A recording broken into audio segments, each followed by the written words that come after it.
flying, kayaking, fishing, skiing, and many, many more adventures. Follow along as we explore the wild land of the midnight sun.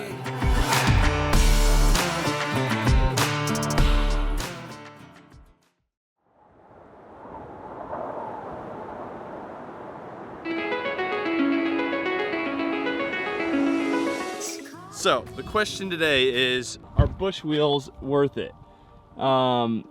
And for me, that's a pretty easy answer. But like anything in aviation, I think it depends on your mission and your goals. Same as going for buying your first airplane or deciding what ratings to get. It's all dependent what path you want to take. And for me, my path has led me to exploring Alaska, finding rivers, exploring beautiful places, figuring out locations to film for my work, and just enjoying this beautiful state we live in. So for me, Bushwheels are a must. I think they're probably the best insurance and safety policy you can get for any backcountry or off-airport flying. I have been running Bushwheels since my Pacer days, and now I'm on to these big boy 35-inch Alaskan Bushwheels, and so far, last couple months of running them, I've had zero regrets. Even back in my Pacer days, which I loved, it was a great first airplane. Definitely not as capable as the Super Cub, obviously, but still a very capable backcountry airplane. And I decided to run 31-inch Bushwheels on the Pacer, which a lot of people thought was overkill. Maybe was a little bit, but with my previous history of breaking the gear leg on the Pacer, I wanted the insurance policy and that extra forgiveness factor of Bushwheels. So for me, running the Bushwheels was a no-brainer, and I definitely landed a bunch of places that I was glad to have them. Getting into some deep sand where if I was on little tires, I easily could have nosed over or ground looped. And then just the peace of mind of landing off airport, on beaches, places where you can't get a super good idea of how big the bumps and berms and rocks are. It's just that extra margin of safety. And then when I got into the Super Cub, I ran those same 31s for a while, which were great. I loved them. A lot of people in Alaska run 31s. I think it's the most popular tire size, and for good reason. They're a good balance of weight, speed, off-airport capability. And even in the 31s, I got into some scary situations, such as landing on a gravel bar that looked way above the water level. I had landed all over the river in different spots that day without any problem. Landed here, as you can see in this video, my tire just sunk right in, and I was the closest I've ever been to ground looping the plane. And I think, without a doubt, the 31 saved my butt. And I think if I had 35s on, I might have just rolled right over it. But without a doubt, as you can see here, I sunk into the mud. 31s kept me upright, kept me from nosing over or ground looping, and I got super lucky. So then those tires were getting to the end of their life, and I was trying to decide whether to upgrade to 35s, take the weight penalty and the speed penalty, and ultimately I decided to, especially because of Alaska, Airframes Alaska's new 10650 lightweight wheels.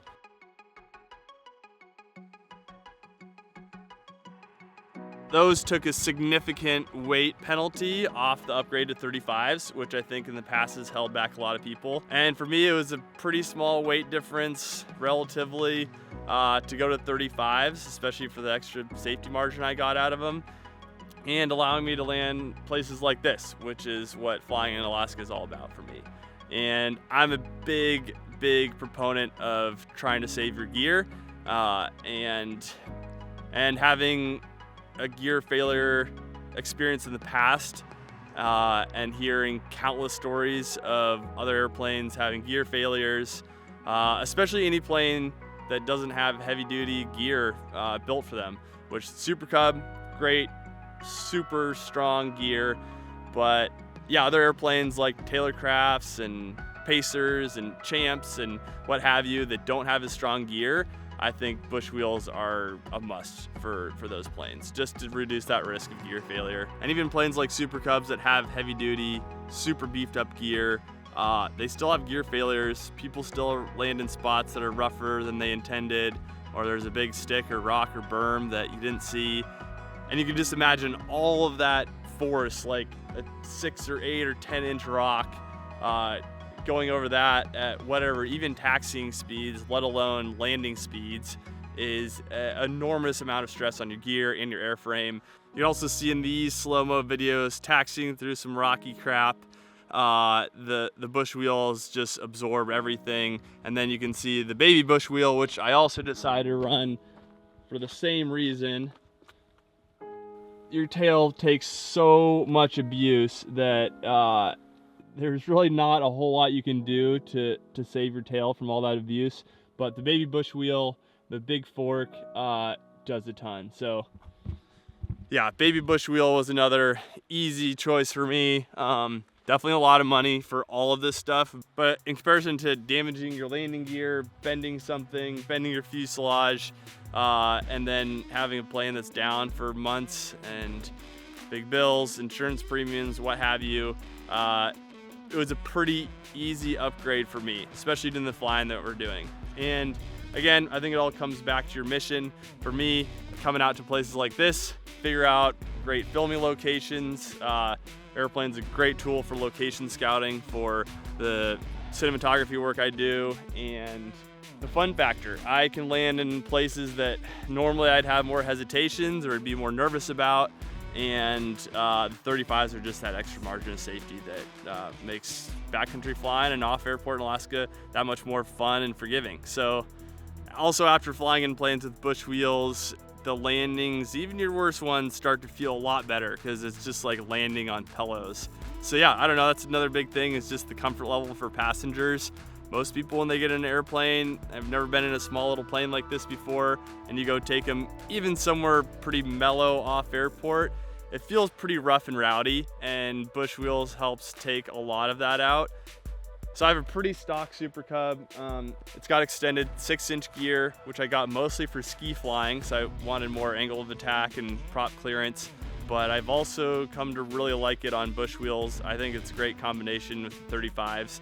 You don't see a lot of people running that. I think a lot of old timers will poo-poo it, but I love the stability. I love the clearance. I love being able to land in a pretty much 3-point attitude. Without the tail wheel touching, which you can see in this video also coming down.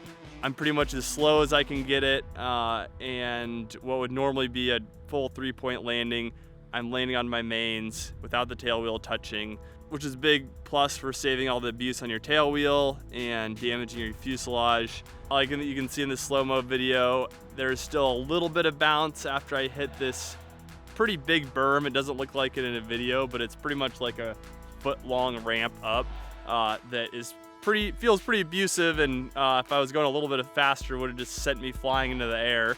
On landing, I still got a little bit of bounce from it, which I knew was going to happen, but the Bushwheels pressured down, took most of that bounce out, and so then I was able to brake super quickly. So as you can see in this next video, I landed here again, didn't have the cool mist and fog coming off the icebergs, but it was a little bit better landing. I came in, dumped the flaps immediately on touchdown so that I could start braking, kill my lift, and I hit that bump again.